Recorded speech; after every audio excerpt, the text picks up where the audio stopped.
Jangan lupa subscribe, like, komen, dan share YouTube TVRI Bengkulu. Dan nyalakan loncengnya ya.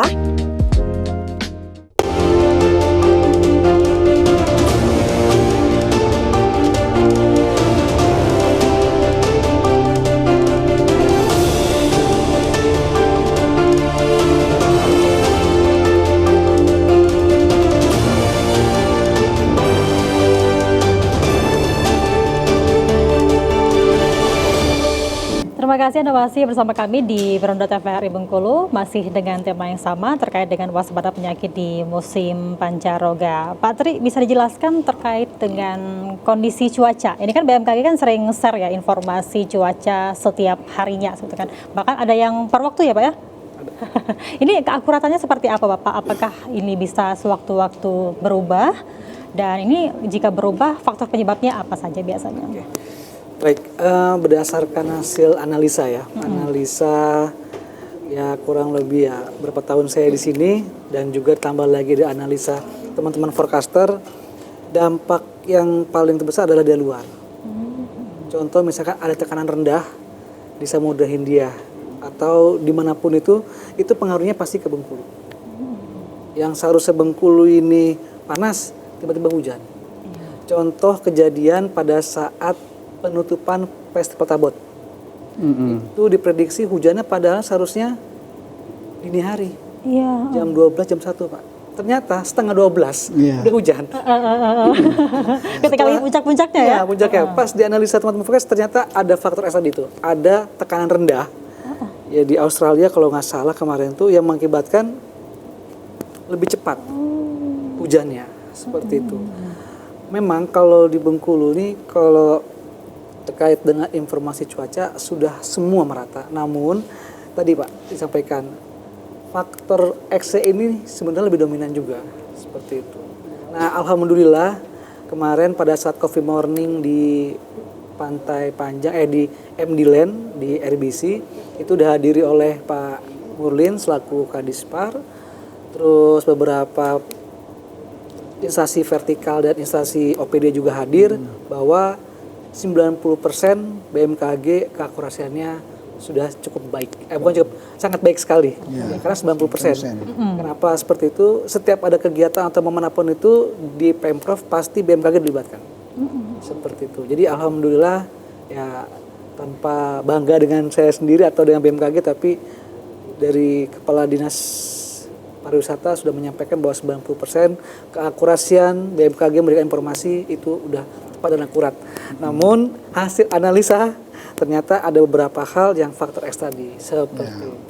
Baik, ini misalnya nih ya Pak Tri ya, ketika masyarakat sedang berjalan-jalan keluar kota berwisata, cuaca sangat cerah di pagi hari sampai sore hari, tiba-tiba hujan nih. Apakah mungkin dari masyarakat sendiri bisa merasakan misalnya dari tiba-tiba anginnya bertiup sedikit kencangkah, dari awan yang tiba-tiba sedikit banyak ya, dari yang cerah itu bisa dilihat ciri-cirinya?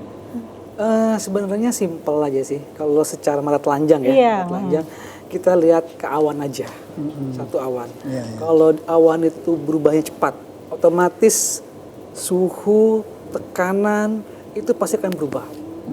Seperti itu. Nah, yang lebih mudah lagi kalau misalkan kita merasa, contoh mohon maaf, di luar ruangan ya, beda kalau dalam ruangan. Saat lagi berjalan tiba-tiba suhunya tuh panas, yang sangat tinggi atau dia panas tapi dingin. Ada seperti itu kan, ada kan? Pernah kan seperti itu kan jadian. Itu sebenarnya udah banyak perubahan untuk menjadi cuaca hujan sebenarnya. Seperti itu. Walaupun panas nih, tiba-tiba tapi anginnya tuh harus dingin.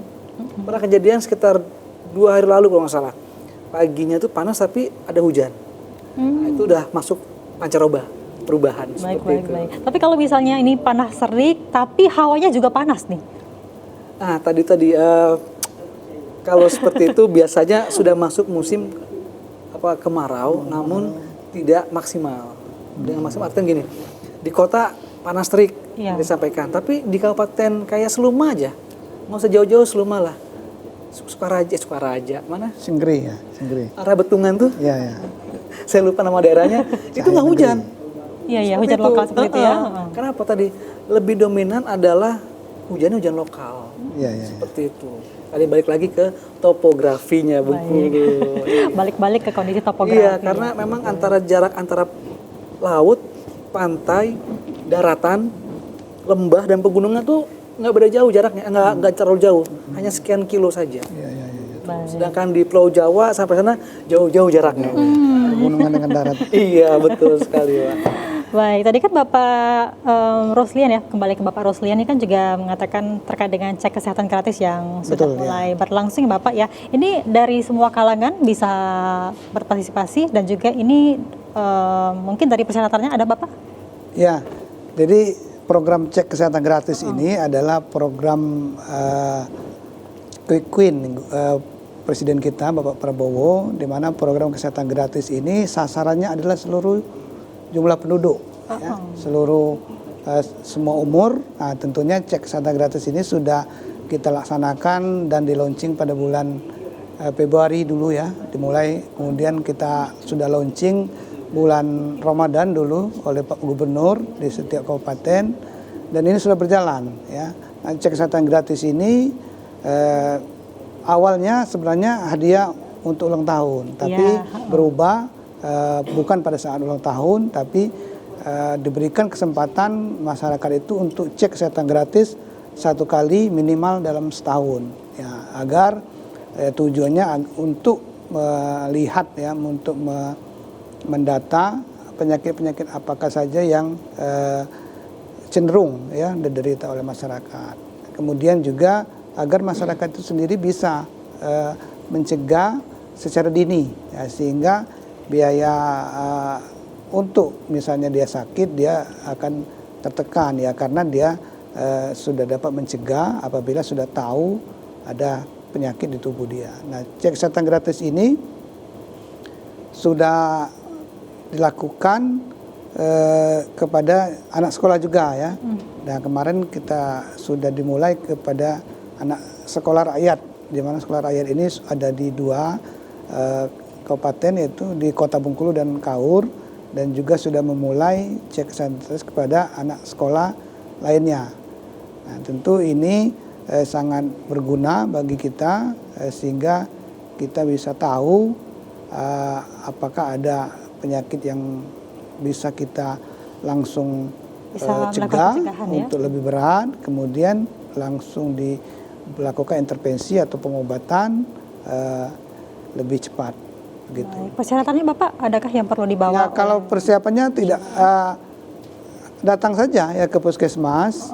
Nah, sebaiknya memang kalau ada HP Android ya, untuk download dulu Satu Sehat Mobile. Jadi aplikasi Satu Sehat Mobile itu kita download dulu di Google atau di Play Store. Nah, nanti akan kita isikan nick ya.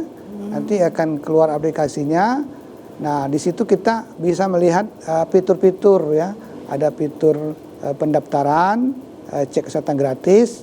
Nah, nanti akan keluar tiket. Kita bisa memilih di puskesmas mana saja. Ya, bisa kita tidak harus di puskesmas tempat asal kita ya. Jadi silakan memilih, nanti akan ada tiket situ. Nah, sebelumnya 1-2 hari sebelumnya minimal 1-2 hari sebelum kita diwajibkan mengisi screening mandiri ya. Screening mandirinya ada penyakit-penyakit seperti penyakit TBC ya, penyakit, kemudian screening mandiri penyakit hepatitis, kemudian ada penyakit kanker serviks. Nah, itu setelah dilakukan screening mandiri, nanti puskesmas akan melakukan pemeriksaan ya, dan terlaporkan ya, akan dicatat di aplikasi Satu Sehat ya, aplikasi Satu Sehat. Berarti ini bisa dilakukan di seluruh puskesmas, di seluruh yang ada puskesmas di Provinsi Bengkulu ya, dan juga mendownload terlebih dahulu ya Bapak ya, aplikasi Satu Sehat Mobile. Bisa langsung ke puskesmas dengan membawa KK saja cukup. KK saja cukup ya. Teman-teman kita di puskesmas akan membantu ya untuk mendaftarkan, mencatatnya di aplikasi HP mobile kita. Kita jelaskan Bapak. Satu Sehat Mobile itu kita juga bisa melihat tentang edukasi juga di sana. Oh, edukasi kesehatan juga karena- di sana. Dan resume pemeriksaan kita tersimpan di sana. Terdata ya Bapak Terdata, ya. jadi tidak hilang ya gitu. Oh baik, kita jeda sejenak, nanti akan kita bahas lagi setelah pariwara berikut ini. Tetap bersama kami di Veranda TVRI Bengkulu, kami segera kembali.